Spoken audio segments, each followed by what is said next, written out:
Okay, welcome back to Paranormal Talks, paranormaltalks.com. I'm JJ, and our guest speaker is Mr. Greg Caton from 10,000 feet up in the Andes Mountains of Ecuador. We're talking about his book, Gospel of 2012, from his Hayahuasca Vision Quest. What's ahead for us in the future? And as promised, Greg will be talking from his book, this book, the chapter Awakening, and then also the New Earth and the Old Earth, what we are moving into with our awakening. So Greg, take it away. Tell us about the awakening and... Well, first of all, I mean, obviously, and I'm sure you know this, I'm not the only one that talks about a coming event. You've got a website on there that talks about 5D and people claiming they are having experiences from the fifth dimension. They may well be. I mean, I don't know. I mean, I haven't looked into it. I don't know. When I say I don't look into it, I feel in a way you should never say anything, even if it's contrary to what you've been told. You should never do anything to besmirch another person's sincere internal experiences, because all they're doing is telling you in all candor, this is what I experienced. And because the fact that we are humans and we can interpret things we're told in different ways, you know, it doesn't mean that the information is inaccurate. It's like you 12 world famous painters and you put them all the way around a large famous mountain and you ask them to paint the mountain. Great. Now you've got 12 paintings and none of them look the same, because each of those painters was standing in a different spot relative to the position of the mountain. And that's kind of how this work is. So I don't want my comments to be like I'm besmirching people who are not going to agree with what I'm about to tell you. Okay, you got a lot of people that talk about what's coming. I mean, I had a lot of friends that were into this. And the Anastasia books, right, from Russia. Are you familiar with those 9 books? Oh, yes. Okay. Well, you read her books, you get this idea that, you know, we're going to return to our pristine origins, and it's going to happen in 300 years. And what's amazing is the Canadian translator of the Russian, at the very, after the guy himself who translated all of this says, he gets to the very end of it, and at the end of these books, you get comments by the Canadian translator who did the Russian translation. He says, you know, after all is said and done, I don't even know if Anastasia was a real person, or this is all something that came out of the... Yeah, exactly. So, that's not what I was told. We're going to find out real soon what's going to happen. Can be a couple years, 3 years, who knows how long before we find out what this event is leading to. I'm already feeling it's coming. And I just told you, I forgot about it. End of 2012 to 2018 was off my radar screen. It was like I went about my business and almost as if I forgot that I had ever even authored this thing. Okay. Here's where I differ. I was told, and this was unmistakable, this is kind of a, you know, tie into certain comments made in the book of Revelations, which didn't influence these journeys at all. I would not, when I do the journeys, and I talk about it, it's a very honest of what I'm told. Some of it agrees with things that you'll find in the extant literature, some of it not at all. I was told that, first of all, the earth is a very special place, that we are this earth, this flat earth. No, we won't get into that. This earth is the heart chakra of the universe. There are 3 chakras below it, 3 chakras above it. And lo and behold, this work comes out several years later. The documentary, again, the name escapes me at the moment, but I think it's called The Phenomenon. Okay, anyways, that they have done enough testing to determine that for some crazy reason that no one can explain, one end of the universe to the other end of the measurable universe, we are equidistant. This is important. This leads to a very important place. This earth is equidistant from the measurable extent of the universe. How is that possible? How is that possible? Similarly, the heart chakra is the center of the body. The chakric center, if you will. There are 3 chakras below and 3 chakras above. And that what I was showing, the entire universe has been set up in a way for, it's almost like we're like in a petri dish of all these experiences that we're having, and that everything has actually been arranged in such a way for us to experience it. So everything you could say is imaginary, quite unlike the dogs that are barking down below in my house. Okay, so what happened to me is that I was shown that this earth is like the shedding that a snake, when a snake sheds its skin, even with us, when we cut our hair, when we cut our nails, it's this discarded. It's no longer part of you. It's been something that's been discarded. So it's something like this. This is the discarded skin. The one that's black and white that you're pointing out, that's the earth that we're currently on. Yeah, and that's being discarded and shed. That's right. What I was told, things don't get better. They get much, much worse. Well, you sound like an astrologer. No, you sound like Martin Armstrong. Immeasurably worse. People are not that we have set into motion something extraordinarily catastrophic, but it has a divine purpose. And the divine purpose is, you hear these people talking eschatology, and this is particularly true in the Abrahamic religions, right? Christianity, Judaism, Islam, okay, and they talk about, a heaven and a hell. People flooded over the internet who've said they've died, met Jesus, went to hell, how many people? Okay. Yes, and I know those. What I was experienced, yeah, hell is real, but what people don't realize is that hell is what you're living on right now. It gets, I'm not trying to be cheeky with people's experiences with hell on the other side. Well, but what I was showing, this gets much, much worse. Yeah. And this there kind of is a tie-in between some of the things that were in this vision quest and a lot of the things that were downloaded by Dolores Cannon. She has a website, dolorescannon.com. She was told that the purpose of the reason this place gets much worse is because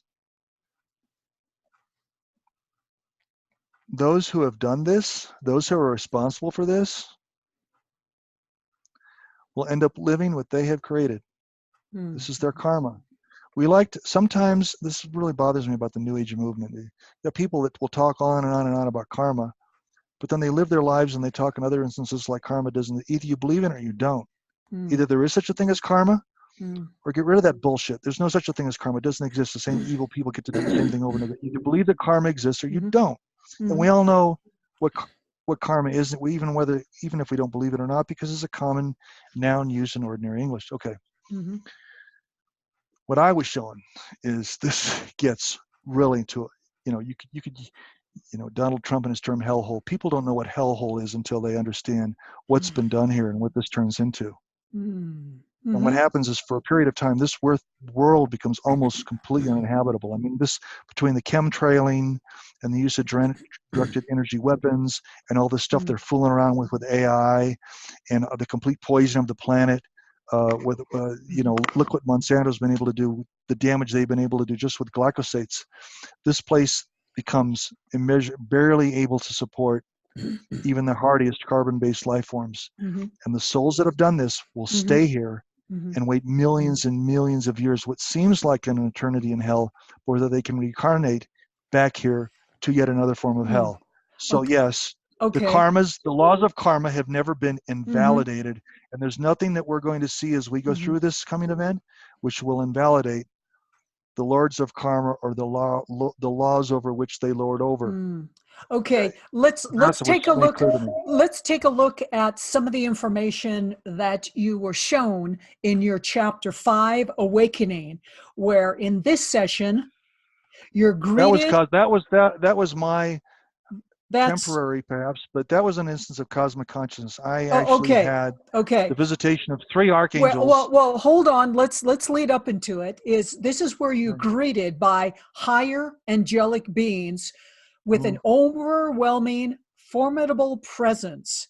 This entity was not source, as there was a distinctive personality of this higher energetic being. but it was powerful. Without even asking, something you simply knew by directing your attention. This was the Archangel Raphael. And Raphael gives you a message. Tell us about that and this awakening. Well, for me, because I had to kind of separate it out, it was like the merging of Raphael and Michael, Ariel, basic community. I think the reason that Raphael played so prominently is because he's a divine healer, which is the nature of my work. So I think that Raphael, yes, so I think and you're a healer, so there's a compatibility there. There's an affinity there between healers, you and Raphael. Okay, right, and I feel the divine healer. I mean, I've had a newsletter for years and years and years called the Ashwan. What are the Ashwans? They're the in Vedic studies, the Ashwans are the divine healers. Anyways,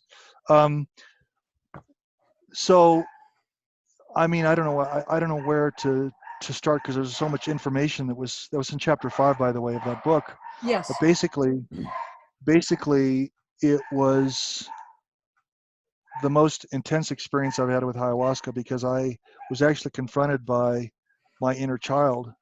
We actually all have this being that is, when you strip away all these aspects of our ego and you get to the simplest and most innocent part of the essence of our soul, you have this kind of inner child within you. And if you have an experience like I do, you can actually meet your inner child. Most people go through life and are completely cut off from this very refined distillation of the soul, if you will. But I actually had an encounter with, and I started crying.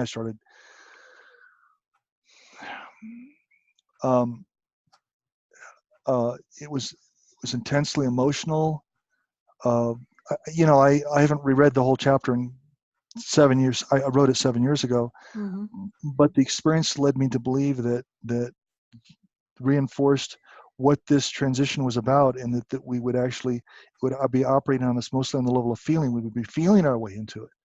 The heart, over and over and over again, the importance of being in touch with your feelings is important. Your true feelings, not emotions that can be easily manipulated by an elite. That this would be the way that we find our way home, because what we've really cut ourselves out from more than anything else as a result of what civilization has turned into, what it's morphed into, is we're cut off from the very elemental basic feelings, which are the foundation for what creation is about, right? We're completely cut off for it. We're cut off from the idea that the purpose of creation is the expansion of happiness. And that is found in its most purest forms in the love that we're able to feel and express to others and give to our surroundings. And that would actually be kind of the tether, if you will, that brought us back to this place, this new earth that would actually be kind of birthed out of the tragedy, the ongoing tragedy. And it's a tragedy that will continue on this earth, the one we're on now, for untold millions, if not billions, of years. People talk about destroying the earth. We're not destroying it. We're destroying ourselves. We're not destroying the earth. The earth isn't going anywhere. We are. This earth is going to be right here. And what they've turned into is that this is the resting home of those people who were committed to this idea that my spiritual heritage doesn't matter. I have no problem cutting the throat of my neighbor if I can make a little more money or become famous, or thing that somehow, that for a certain privileged position on the holodeck, if I may borrow from science fiction, for a certain privileged position, a very temporary life on the holodeck, I am willing to basically sacrifice everything related to the infinity that I am on the soul level. So that's really the ultimate lesson here. This is just as they say in Vedic studies or in Hinduism, this is all Maya. This is all an illusion. And if you're willing to sacrifice the part of you that's the most real thing that is a part of you, on a soul, you're willing to give that up or sacrifice what your soul is, or devalue it just so you can make some money, so you can have more enjoyment on a highly artificial construct. This world exists to separate the wheat from the chaff. Those who are willing to cling to their connection to the divine versus those that just couldn't care less. If you don't, and this is an important thing to understand, that there is a relationship between us and the Creator. Most people don't. You know what it's like? This is something that I said in an interview I did with Richard Sauter. I said, what I was shown, this is something that I was shown very clearly in a vision quest I had on Saturday, October 13th, 2018, about the time I started having these experiences. The relationship that we have with the Creator is like the love a man feels for a woman. He can do all these kind of things to try to attract her and to try to get her interested, but ultimately she has to exercise her free will. She has to, in order for there to be a relationship, there's love that must be returned. Because if you force her to love something, it's not love. True love only exists in the presence of free will. And as simple as it is, it's a very simple thing. Our relationship to the Creator, is very simple. And this is devoid of any religion. I'm not talking about any religion or philosophy or anything else. I'm talking about things on the experiential level, because these things are all meaningless if you've got to grab your Bible or Quran or whatever it is, Tao Te Ching, to try to understand this. If you can't experience this in a very direct way, everything I'm about to say is meaningless. That's the relationship with the Creator. He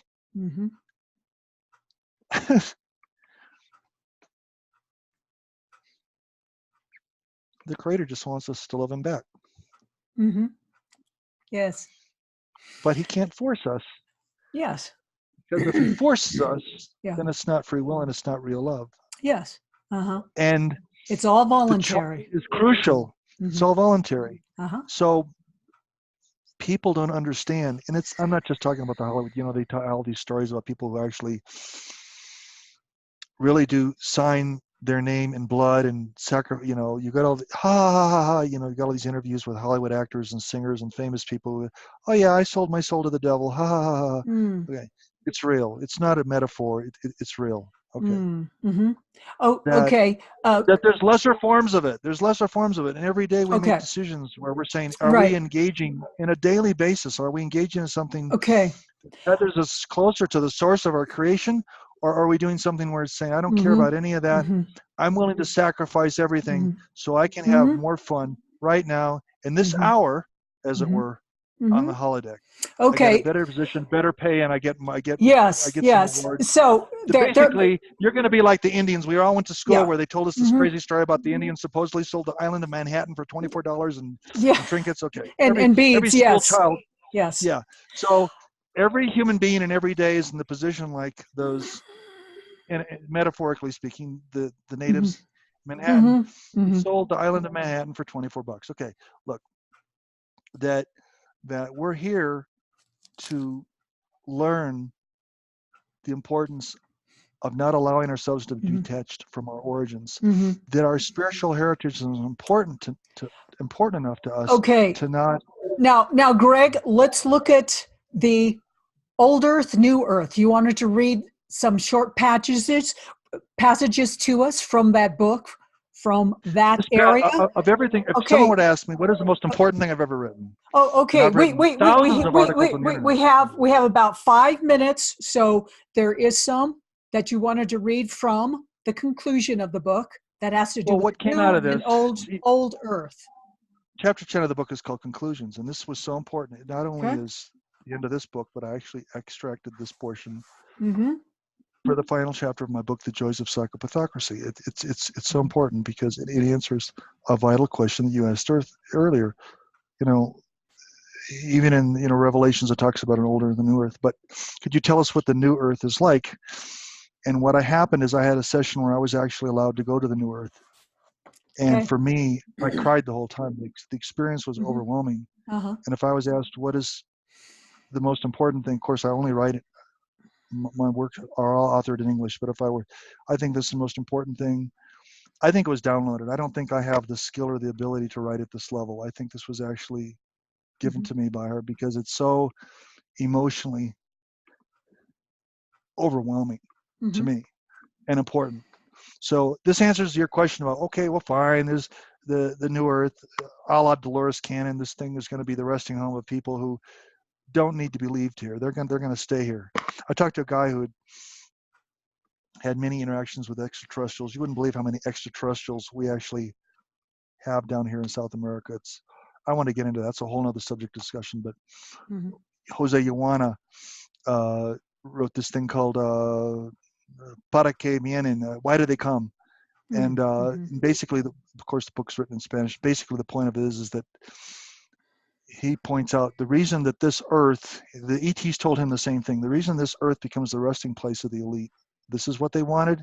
They will get what they have created. They will get what they wish for. This is kind of like a quote that I actually have in the 2012 book. You know, the old Portuguese proverb: when God decides to punish men, he gives them what they pray for. What they pray for. Oh gosh. So okay. This is taken from a conclusion, and I'm going to read it, and I may make some commentary. How much time have we got left? This is like 4 pages. Okay, we have about four minutes. So I think it's important. I think if you even go over, I think you should have this, because I'm going to read from it, and then I may comment on it as I'm reading. Okay. Well, yeah, that's going over a bit. We may want to do a fourth. Yeah, a fourth video. I'll tell you this: if we have 4, you know what? Let's just do 4. I mean, I don't want a short sheet. Information that's important, because I think it's the single most powerful thing I've ever, out of hundreds and hundreds of these journeys, and they're not comfortable. You puke and you sometimes. I've heard. Sometimes you can get some really, really untoward physiological responses. I've had some good journeys. I've had one where I just wanted to die. It's like, somebody shoot me already. I'm ready to die. I mean, so these journeys are not, no one's ever going to get addicted to ayahuasca. No one's ever going to get addicted to yopo. I mean, some of these things, there's a sacrifice we make to do this kind of work, because it's not fun. This is not, it's not a joke, but you do it because the knowledge is so important to you. There's certain rites of passage you're willing to go through each and every time you do it to acquire the direct knowledge you're seeking from. Again, real knowledge, not fake knowledge. Okay. That's why those of us who do this work do it. So I would say, if you want to wrap this up, but I would say let's have a 4th session, and this is for those who want to know what I was told, what the new earth is like, and to put it in the briefest of terms, it's infinitely better than the world you're living in right now. And I don't care if you're a trillionaire and you've got all the yachts and helicopters, and I don't care what pleasures you have in this world. It's nothing compared to the simple act of existing in the new earth. There's no comparison between that earth and this earth, and that earth actually exists. Okay. It's not something. Well, we want to hear about that. So, okay, YouTube members, we're going to have a 4 of 4, and Greg Caton will be back to tell us the final chapter of his book, The Old Earth and the New Earth. So Greg, hang on. We'll be right back. See you guys in just a bit. Thanks. Bye.